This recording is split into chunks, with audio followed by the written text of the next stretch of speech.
Welcome to the Widowed Parent Podcast with your host, Jenny Lisk. Hey everyone, it's Jenny Lisk, and this is episode 150 of the Widowed Parent Podcast. So I had such a great discussion with Jordan Arogeti for this episode. Jordan and her company have a new tool which is called Support Now, and it's a bit like a mashup of some of the tools you may be familiar with, such as Caring Bridge, GoFundMe, online meal trains, but it's actually so much more than that. So I'm eager to share it with you guys. And in preparing to speak with Jordan, I had this aha sort of moment. And it's this. Support for the newest Grievers is all about organizing and orienting a widowed parent's own community. Organizing and orienting. And so for organizing, Support Now is a comprehensive tool that facilitates just exactly this. And so listen to my discussion coming up with Jordan for a good overview of the tool and what it does. And as far as orienting, I have lots of thoughts on this. Some of them you can find now at griefallies.com, where you can download my free tips and resources for people who are supporting grieving people. But stay tuned for much more, because I'm working on some new content to really strengthen this area, because short term, a widowed parent's own community is really what's going to be best positioned to help them with those urgent needs, those immediate needs. Someone died yesterday, someone died last week, how can we help them? It's really the widowed parent's own community that's closest and best positioned to help and know how to help.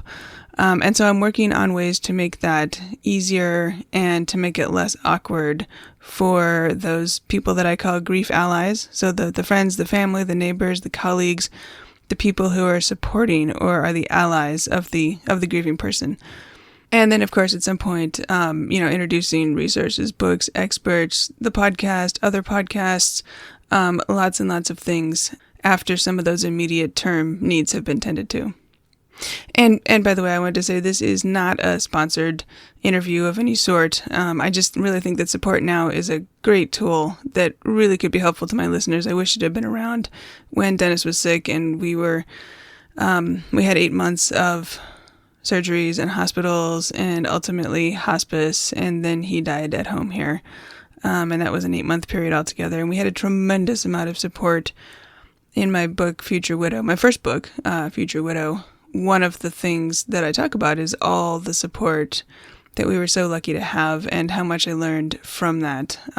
People have told me that, if they've read it, even if they're not in some kind of, they're not a widow themselves or grieving, that they've learned a lot about how to support grievers through that. So I wish that Support Now had been around when we were going through this.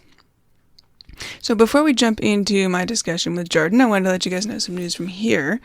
In case you haven't been over at our website lately at widowedparentinstitute.com, we are publishing articles and essays by guest writers on Fridays each week. Last week we had an article by Jim Tilson called 3 Steps to Tame the To-Dos of Widowhood. And in the weeks before that, we had personal essays by May Yoshikawa and Dr. Linda Shanti McCabe. Linda wrote about butterflies and death anniversaries, and May had a piece entitled, Sometimes the First Year of Widowhood Truly is the Hardest. So be sure to visit our website at widowedparentinstitute.com for these articles and essays and more. All right, that's all the news from here. Let's get on with the show.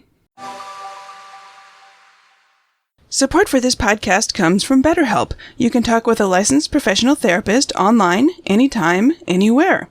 Visit betterhelp.com/widowedparent to learn more and get 10% off your first month.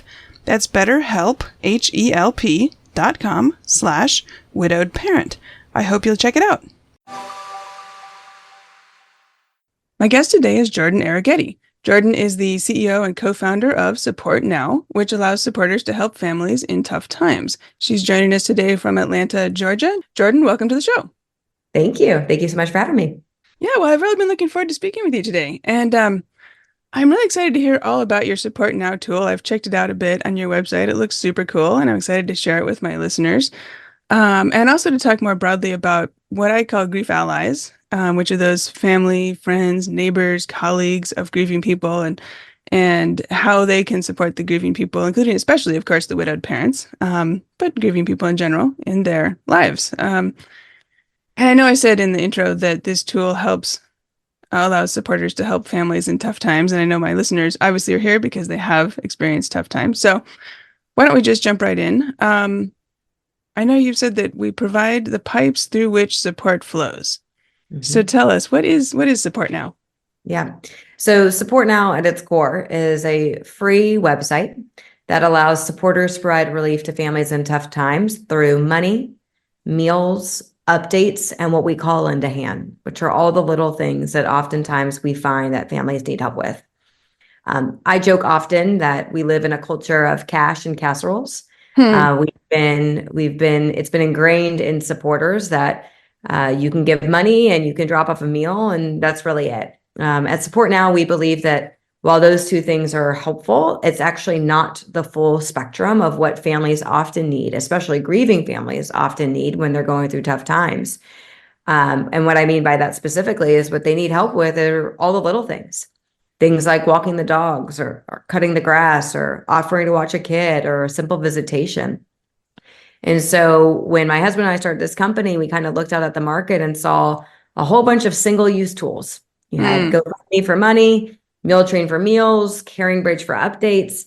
And still, even if you combine those three, you're still not solving the primary problems and pain points that families have, which are, again, all the little things. So at its core, Support Now combines all of those elements all in one to not just allow families to feel more support, but to teach supporters about the support that they can be offering that we haven't been taught to do traditionally.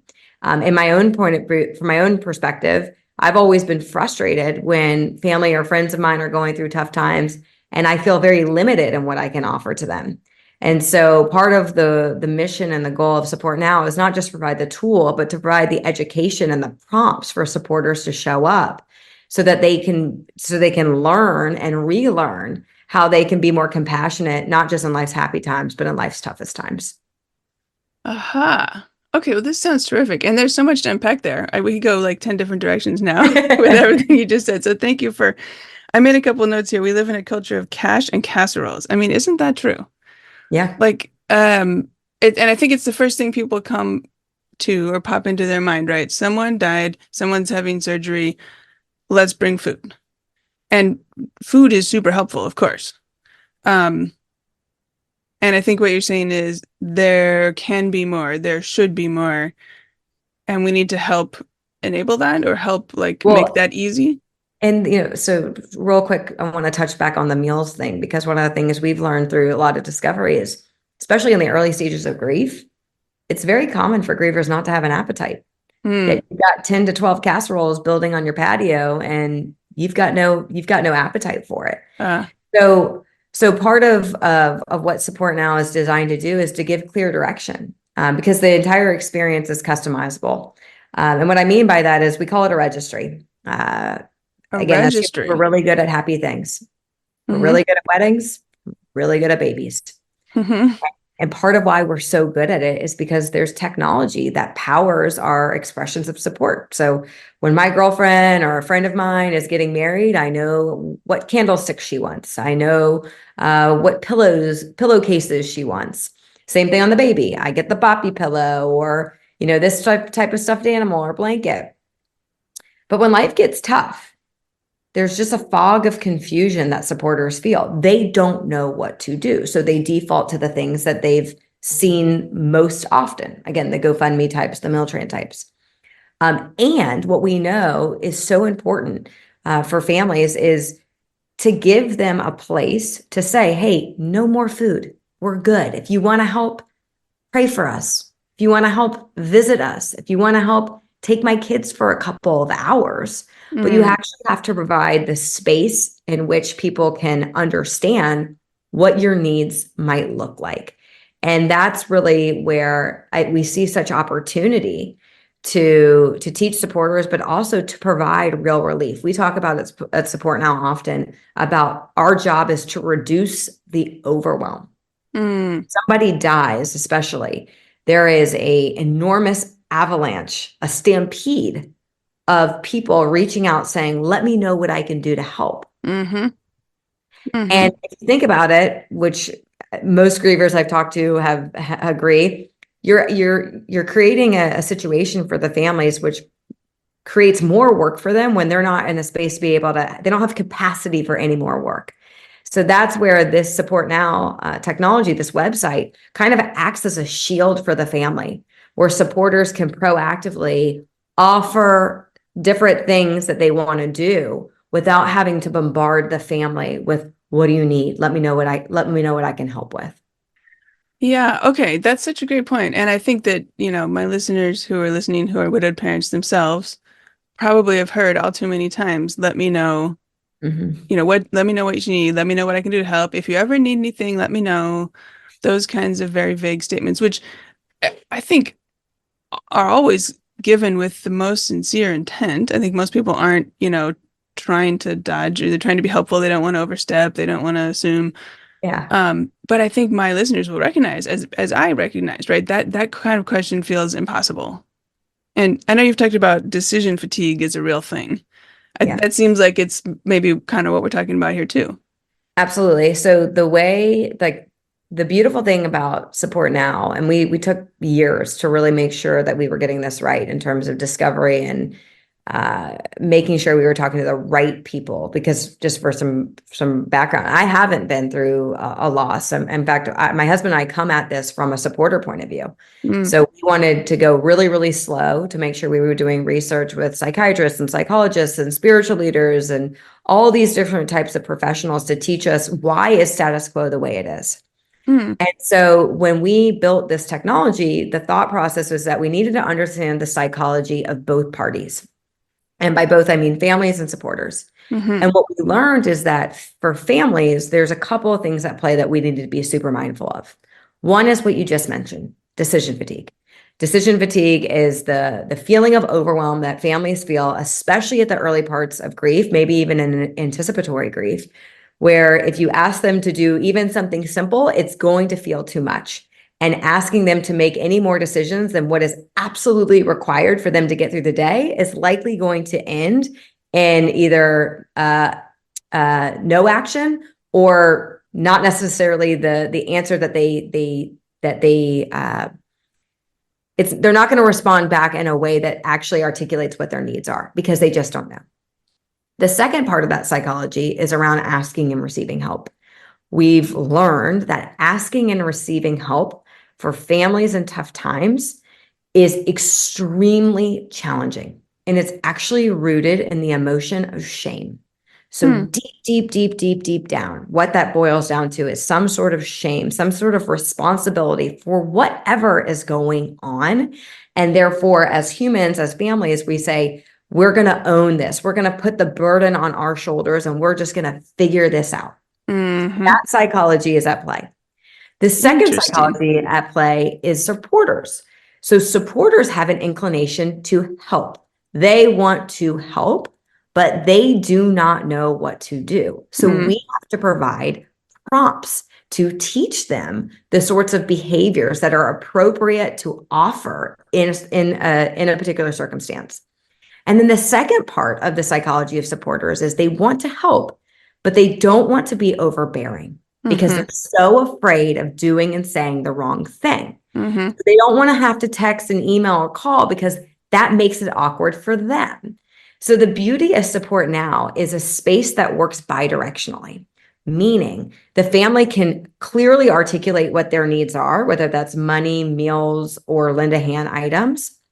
And even if they don't know what they need, we provide a space for supporters to proactively offer a hand in these categories, so that what we're doing is we're not forcing the family to make any decisions or to respond at all, but at the same time, we're providing a space for supporters to show up so that they feel good that they've done something. And of course, the goal is that whether it's immediately or over time, the family now sees, oh, wow, there's 10 people that have offered to walk my dog. That actually would be really helpful. That's a very different way to process help versus the open-endedness of what can I do to help? And that's like where I talk about us trying to be as intentional as we can around not just the functionality we provide, but how we provide it so that supporters feel good, families feel good. And all the while, we're kind of changing this narrative on what support is, because we know that supporters need more than what's currently offered to them. Or excuse me, families need more than what is currently offered to them. Mm, that's super interesting. And I'm thinking back to my own family's experience when my husband Dennis was sick for 8 months. And so we had a lot of support during that time.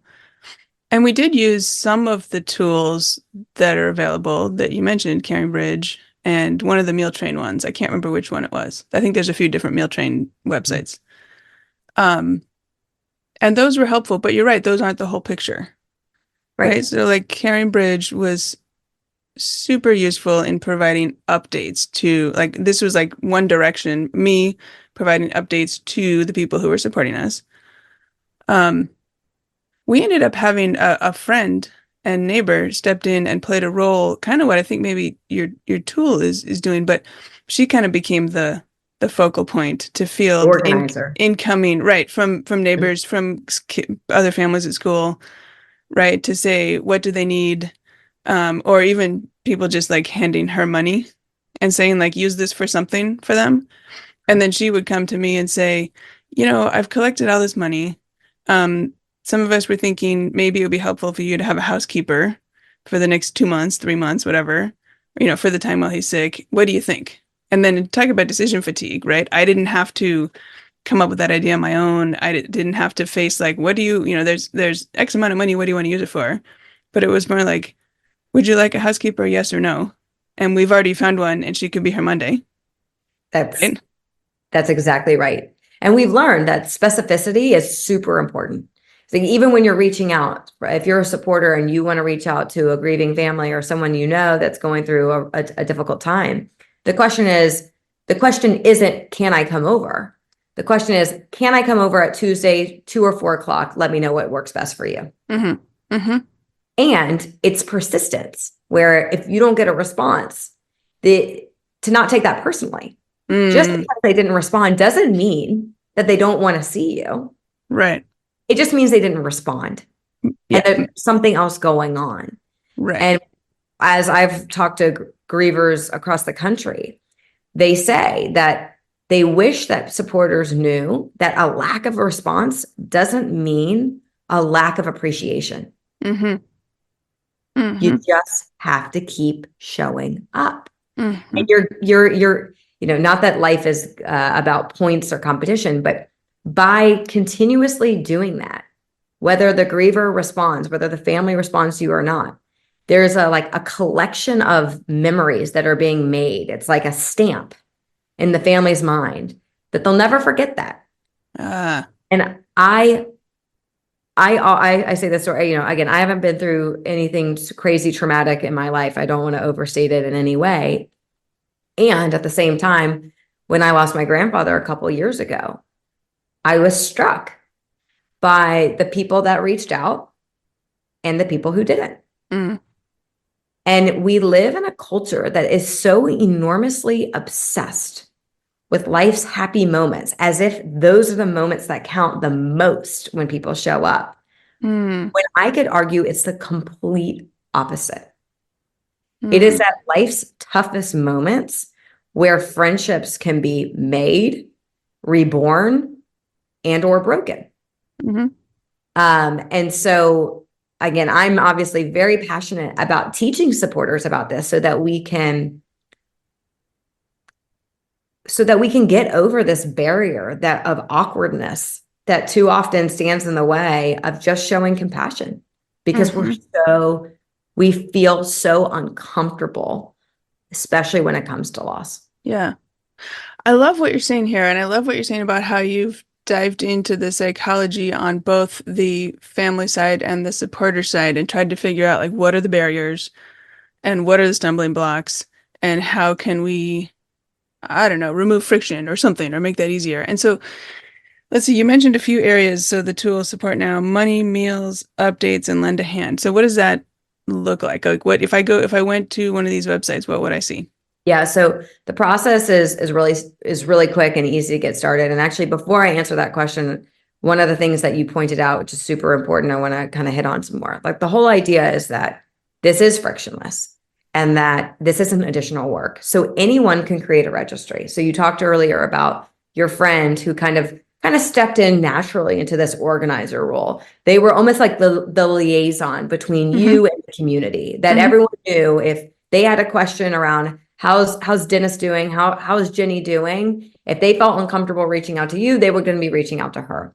In most cases, and I don't know this individual's name, but there's normally at least one of those people that naturally form when these tough times happen. And by the way, we serve all tough times, whether that's a horrible diagnosis, car crash, health decline, loss.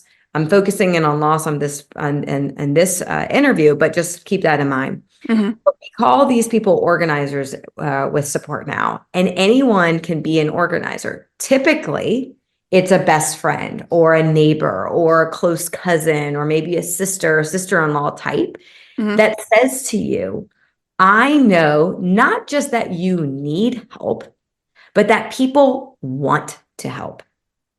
And those people they have the confidence and the courage to say, not that they don't care what you're asking for, but they're going to do it because this is what makes them feel good.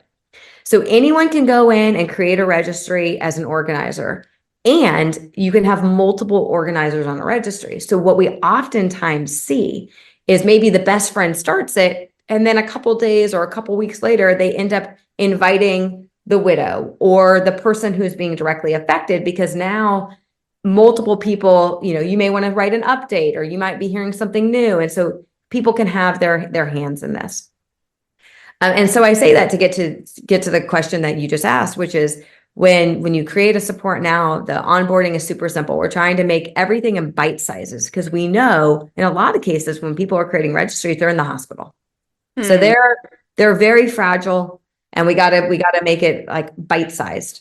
So we'll ask you, are you trying to raise money? Yes or no? If so, how much? Are you trying to organize a meal train? Yes or no? Would it be helpful to allow your supporters to do any of these, 5 things? Walking the dog, mowing the lawn, prayer. And once you click those things and you click save, it creates the registry. And now the only thing you have to do is add a picture, maybe a description, and then have this shared. What's really unique about Support Now is that it's completely customizable. So we don't claim to believe or know that every family's situation and every family's community is the same. So it's not unusual for us to see registries that are just using us for updates, because perhaps they're super early in the journey and money and meals and lend a hand just aren't on their mind. On the flip side, we have registries where everything's turned on. But the beauty is that you can mobilize your entire village in one place, so that over the course of that journey, that support journey, you have everyone all together. And you're not having to point them to multiple places to receive information and to take action. I talk about often when people are sending updates through Support Now, I want them to turn their sentiment into action. Meaning you hear an update of how someone's doing with their cancer diagnosis, and instead of, oh gosh, I wish there was something I could do. Now there is, because you're already there. And you are like prompted in a really delicate and polite way to go ahead and offer to do something. Yeah. Okay. And let's talk a little bit specifics about that. So, I mean, do something could be give money, do something could be bring food, but you've also talked about this lend a hand. And I want to understand that a little bit better. So is that like I could go in there and say, all right, what I'm looking for is someone to walk my dog and someone to mow the lawn and things like that? Correct. And what's again, we talk about Support Now being very flexible. So sometimes people use lend a hand to gauge who would be open to these things. So you can keep it open so you can see how many volunteers do we get to mowing the lawn or to walk the dog. Is it 2 people? Is it 200 people? Other times people set up lend a hand to be very date and time specific, like you would see on a meal train. So it can be either or. It can be to try to get a sense of who wants to help in these particular categories, or it can be like an auto select feature where one person is selected and kind of accepted right away to take on a role. We want to be mindful that not everybody is comfortable with just random people or even people within your community doing certain things. So childcare is one specifically that people get very rightfully cautious of, where it's like, I don't know how I feel about having that, turned on Linda Han. And so what I say to people is, well, number one, you don't have to do it. But number two, there's a couple of things that we do that's really unique. One is you can turn it on to see who of your friend group has volunteered, so you can select from a group of people. And the other thing we do is it doesn't have to be volunteer based. It can be financial based or need based. So instead of asking someone to volunteer to watch your kids, what you could do is say, hey, I'd actually rather just pay I'd rather raise $500 so that I can pay for a nanny for the next month because I'm at the hospital all day long with my husband. So that's where this concept of a registry, where you can truly do it by needs as opposed to one large pot. And the benefit of that is we've learned that supporters love directed giving. So you get more money and you have more money towards the things that you actually need help with. Similar to what you just said, the house cleaner. That's something we see all the time. Maybe they don't want people in their house cleaning their house. They're feeling uncomfortable and awkward and all of those feelings. Completely valid. So just raise money for it. So you could say like chip in for the housekeeping fund, chip in for the babysitter fund. Correct. And then I love what you said about specificity. I forget what you said exactly, but basically people give more if it's for something specific. Directed giving. People, especially younger generations, they love directed giving. And I get that. Like, think of all the GoFundMe's out there where people start to get skeptical. They're like, where's my money going? This is going to medical costs. This is going to funeral expenses. So we want to provide the structure and the bones for people to give in specific categories. Sometimes that's for a scholarship or a memorial fund or for, again, childcare, the things that allow families to maintain consistency. That's really what Linda Han is all about. What can we do to allow a family to maintain a sense of normalcy and a time that is not normal? So just to get specific, something that resonates with me is I hate yard work. I hate yard work. Like that was Dennis's job. Like if you need the garbage disposal replaced, I can do that. If you need, right? Like, but if you need the yard work done, I'm out, right? So it sounds like, for example, if I were using your tool, I could maybe take one of two different approaches. I could say, okay, raise your hand if you're a yard work person. Raise your hand if that is an area you would like to help in. And they could sort of self-identify, and then I or somebody could maybe reach out to them as needs arise. And that that's a yard work person instead of a casserole person or something. Precisely. Okay. And then it sounds like I could also take another tack with almost like a sign-up genius approach of like set up slots every Saturday morning for one lawn mowing person. Exactly. Okay, gotcha. And then my friend's kid signs up for this week, and my cousin signs up for next week, and my colleague signs up for the week after that, and they could kind of like one-off take specific tasks. Precisely. And we see exactly those use cases in our platform today. Those are not abnormal things at all. One of the things we talk about internally a lot is that every human is capable of one of three things, often all three: time, talent, treasure. And so one of the things that we want to facilitate through Support Now is the ability for people to volunteer their time, offer money in terms of treasure, and also their talents. And talent, it doesn't, mowing the lawn doesn't sound like a talent. It is to you, right? That's a talent to you. Seen people volunteer to, if they're a photographer, to take pictures of the family at a point of diagnosis because they know that maybe their mom or the dad will never look the same. We've seen people volunteer their talents in terms of IT support if you're winding down accounts. So the whole idea of Support Now is truly a more compassionate way of supporting people. And I often tell supporters, do what feels right for you. don't offer to mow the lawn if you've never cut the grass. Mm-hmm. But if you love to walk the dogs, walk the dogs. You can Right. do that. And we Right. all possess something that makes us unique. And by the way, that's not to say that money isn't helpful. Money is very, very impactful to a lot of people. And it's often times where supporters feel guilty for feeling like that's the only thing they can do. And it's, and because for some people, and I'm this person, I'm totally comfortable sitting alone in a room with a friend who just experienced loss and just being a listening ear. That's a strength of mine. That's a talent of mine. And that's not typically something that is facilitated in technology today, which is part of what we want to change, is show up as you, the supporter. And not only does the family feel better, but you feel good. You feel good because you've shown up and you know that you've taken something that you know is a strength of yours to help somebody else. Yeah, this is terrific. I love this. And I think what you're identifying here is there's a real gap between the people or the family in the crisis who need the support and the people around them who love them and want to help them. And how do we match that up in a way that fits with each of their needs and interests and talents and capacities and lowers some of these barriers of awkwardness or shame or not wanting to overstep? Or how do we kind of, that psychology you talked about, how can we reduce those using a technology solution, which you guys have created, to then bridge that gap? That's it. That's it. You know it. I love that.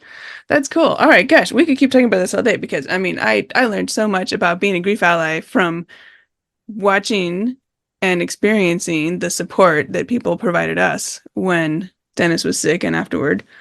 I don't think I cooked a meal for like a year. But then I was like, oh my God, what do I do for dinner every night? Because I haven't been doing this, right? Yep. But you have to relearn skills. Yeah, and cooking, like the yard stuff, cooking is not my favorite area either. But that's a whole nother podcast probably. Gosh, all right, we have covered so much here, and you talked about how anybody could support it. Tell us about the costs involved in any of this.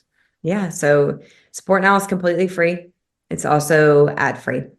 Families keep more money through Support Now than through a GoFundMe as well. So we recognize that we're competing against players that have become synonymous with support. So what we want to do is not just offer the most functionality, but we also want to make sure they see the most amount of money through a Support Now registry. And that's our commitment to being able to put families first and also make supporters feel good, because most people don't realize that families don't see 100% of gifts that are going through fundraising campaigns. And so obviously, as a free and ad-free platform, we need to obviously keep things going so that we can grow and scale. But we want to do so in a way that, again, always leans towards what's best for the family. Okay, and I think what that looks like in practice is if somebody is organizing meals, if somebody is organizing updates, if somebody's organizing lend a hand, there's no money involved on those things. And if somebody is raising money and taking donations, either in general or for housekeeping, for example, or babysitting, whatever, I think you offer supporters, donators, the opportunity to, I think you call it round up, to kind of cover the fees. Correct. So we do offer an optional roundup. So if supporters round up, families will see 100% of the intended gift. And then the delta of that, we have to pay processing fees. And then a portion of that goes towards the revenue that we use to continue to grow and scale. Sure. And if they don't round up, that's their option. They're totally fine. And the family will still see more money than you would see through a traditional GoFundMe. So options there, flexibility there.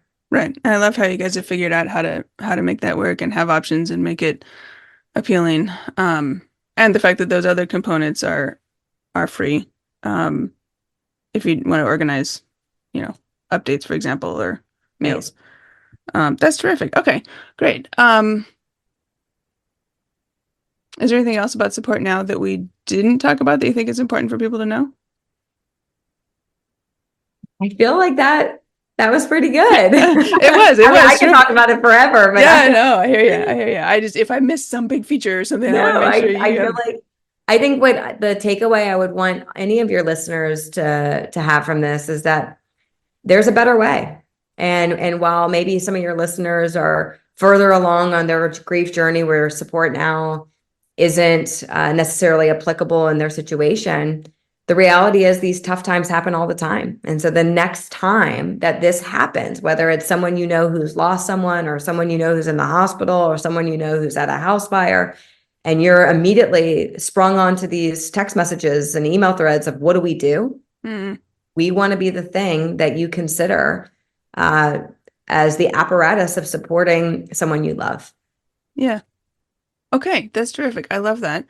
And I'm excited to share this with my listeners. And so as a way of wrap up here, I always like to ask, so in your case, if you could say one thing to those supporters of grieving families, what would you say to them? I would say, keep showing up. One of the things that I've learned the most in talking to families and grievers is that it gets very quiet very quickly. That a lot of times, especially with loss, people are they're active, they're there for 3 weeks to a month. And then very quickly after that, people fade. And one of the value props of support now is that we extend that timeline of support. So again, removing that awkwardness of saying, can anyone mow my lawn? Even if it's been 6 months since my husband died, that shouldn't feel awkward. It's just that you haven't had a tool that makes it that normalizes that support for longer than the month, or maybe even a year after your husband dies. You're still very much in it. So for supporters, my recommendation, whether you're using support now or not, is keep showing up. Just because you're not seeing them talk about their loved one on Facebook or on Instagram anymore, just because they appear to be happy, or they appear to have, quote, moved on or moved through with their grief, doesn't mean that there's not an opportunity to still recognize and to show up for them in meaningful ways. We tend to, as humans, we want to run from it as quickly as possible. Oh, they're fine now. We're good. We don't have to talk about this anymore. And I always encourage supporters, nope, continue to lean in on that more and more. In some ways, like the more awkward, the better, because you're actually going to get to the root of how they're actually feeling. Yeah, such an important point. Keep showing up. Okay, terrific. Well, my guest today is Jordan Arogeti, CEO and co-founder of Support Now. So Jordan, where can listeners find Support Now if they would like to check it out? I advise anyone who's interested in learning more or starting a registry to go to our website, www.supportnow.org. We're also very active on Instagram, supportnow_org on Instagram. And yeah, I mean, as the CEO and co-founder, I am super involved. I'm always happy to hop on calls with individuals, organizations, and groups that are interested in learning more. All right, terrific. Well, we'll put those links in the show notes. Encourage people to check it out. And Jordan, thanks so much for speaking with me today. Thank you. Thanks for having me. I hope you enjoyed my interview with Jordan Arogeti as much as I did. You can find show notes and all the links at widowedparentpodcast.com. Look for episode 150. And if you're finding the Widowed Parent Podcast helpful, please consider supporting the show. It's easy. Just go to buymeacoffee.com/widowedparent. That's buymeacoffee.com/widowedparent. As always, thank you for listening. And until next week, remember, you've got this. Thank you for listening to the Widowed Parent Podcast with your host, Jenny Lisk. Connect with us on social media and at widowedparentpodcast.com.